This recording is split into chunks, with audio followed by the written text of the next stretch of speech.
नमस्ते दोस्तों। आज की इस वीडियो में हम बात करने वाले हैं यूसीसी के बारे में। यूसीसी यानी यूनिफॉर्म सिविल कोड, हिंदी में इसको समान नागरिक संहिता के रूप में भी जाना जाता है। अब बात करते हैं यूसीसी आखिर होता क्या है। इसको अगर हम सिंपल वर्ड्स में समझने की कोशिश करें तो एक देश एक कानून, यानी कि एक देश में अगर एक समान कानून की प्रक्रिया शामिल होती है तो उसे यूनिफॉर्म सिविल कोड कहा जाता है।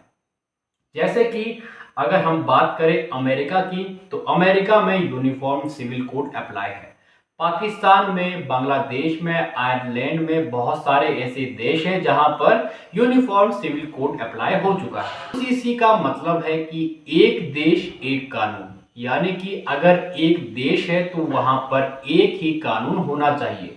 वो चाहे किसी भी धर्म का हो, किसी भी वर्ग का हो, किसी भी जाति का हो, सभी पर एक समान रूल्स अप्लाई होने चाहिए।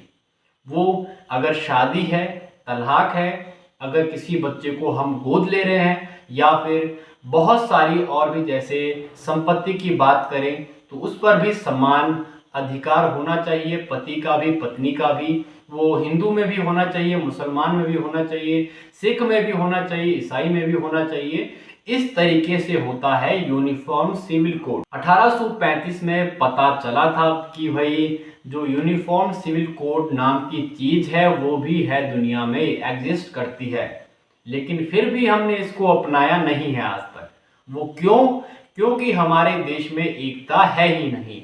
हमारे देश में अलग अलग धर्मों के लोग रहते हैं, अलग अलग वर्ग के लोग रहते हैं, अलग अलग जातियों के लोग रहते हैं, जिससे कि हमारे अपने देश में ही जो अलग अलग विचार होते रहते हैं। कोई कहता है कि भाई यूनिफॉर्म सिविल कोड ठीक है, कोई कहता है कि भाई यूनिफॉर्म सिविल कोड ठीक नहीं है।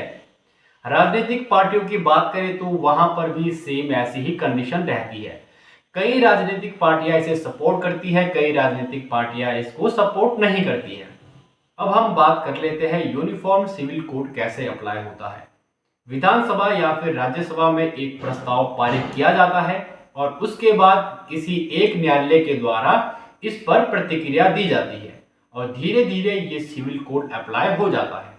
अगर आपको ये वीडियो पसंद आई होगी तो वीडियो को शेयर जरूर करें।